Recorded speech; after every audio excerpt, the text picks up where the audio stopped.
Hey, how's it going, everybody? Sarasota Tim coming to you from Nathan Benderson Park, and I'm getting ready to do some running. I went home after the beach today, got a lot of nice color, and took a good shower, got all the sand off. I did make one of those ribeye steaks, didn't video it. Well, I only bought one ribeye, the rest are strips. I bought every piece of prime meat they had at Walmart today. I let it get to room temperature. I salted it real good with the Redmond salt, the thick crystals I bought, and rubbed it in with my hands real good, like a rub. And I didn't do it overnight, in the refrigerator for 24 hours like they talk about. I did it for a couple of hours, and I did see where a lot of moisture had brought up. It takes moisture out of the steak, and it was at room temperature. I threw it on my grill. I actually had to take my burner. I should have videoed it. I had to unscrew the screw. It takes one screw and the burner comes out. And I took a water hose to it and I'm jetting it out, water hose inside of it. And you can see the water spraying out of the holes, and the holes that were clogged, you could see where there wasn't. So I'm scraping on it, I'm banging on it, I'm spraying it as hard. I got a nozzle on my hose, I'm spraying on it, scraping it. I didn't use a paper clip to poke the holes, which is what I should have done. But anyway, I got it as good as I could. Then naturally, I could not get the grill lit because I poured all the water out. I mean, there was nothing else pouring out of there, but maybe just because of the moisture or whatever, I couldn't get the grill lit for about 5 to almost 10 minutes. Finally, I did. Then I let the grill get up to 400 degrees before I used my what's that? Police Don sent it to me, that grill cleaner. It's made of the fireman suit material. What's it called? Man, that thing works great, really great. I spray it with a hose. It comes clean, almost like new. And then you got to get it wet though. And then I push the water out of it now, because if you just put it on there really soaking wet, it just puts the fire out on the burner. So I just make sure it's nice and damp. And that thing cleans that grill beautifully. But you got to get the grill good and hot. It's the same principle as cleaning your stainless steel pan. You get all that stuff stuck on the bottom, just put just a little bit of water in that pan and put it on that hot heat, and it just wipes right off. Just take you a little rubber spatula or anything and it'll scrape it right off. So, I'm trying to think of the name of that grill cleaner. Anyway, I did that, made that ribeye. Folks, it was amazing. I took my new steak knives that were sent to me, and like butter. I mean, those knives will go through anything, almost go through a rock. But the steak was delicious. I had the good salty taste to it. The fat, I just chewed the fat all up, and everything it was a prime cut. Those prime cut steaks I got at Walmart were amazing, are going to be amazing. Even those New York strips, they've got that right kind of marbling. That's not gristle. That's not that big line fat. Those little tiny squiggly, look like veins, a little bit of fat. That stuff just melts and tenderizes your steak. Put the salt on there first. So I did that, and I was catching up on some stuff on TV and on YouTube and everything. And I said, you got to go to the gym and you got to go run. So I'm here to run, and then the LA Fitness is over there. But I did do 135 push-ups. Now, I'm not going to lie. I watched a YouTube video that's got Pete Hegseth and Robert F.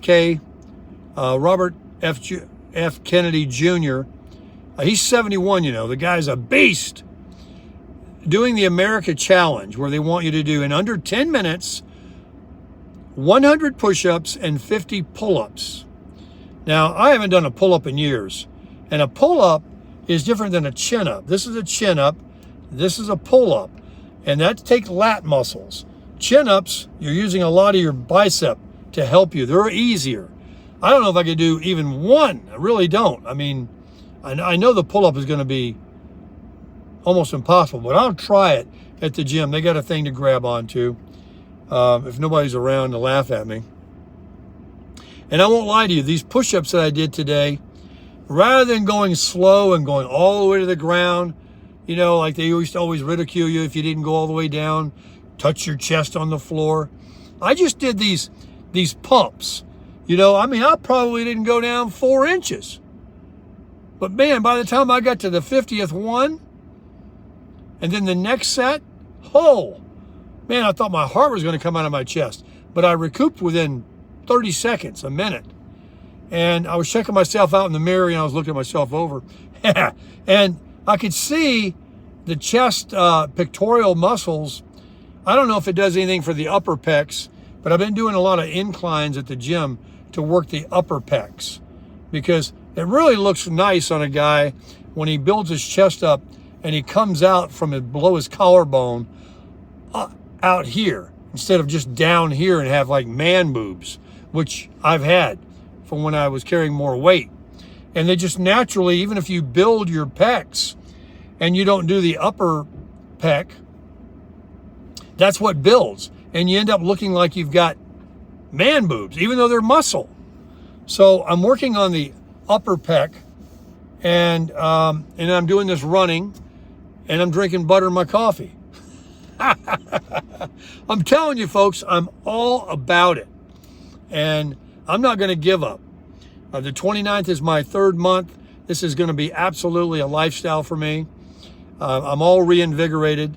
The Billy Graham videos finally took hold to me, and my spirituality that I have been neglecting when I was distracted by other things and people in my life that took away from that time.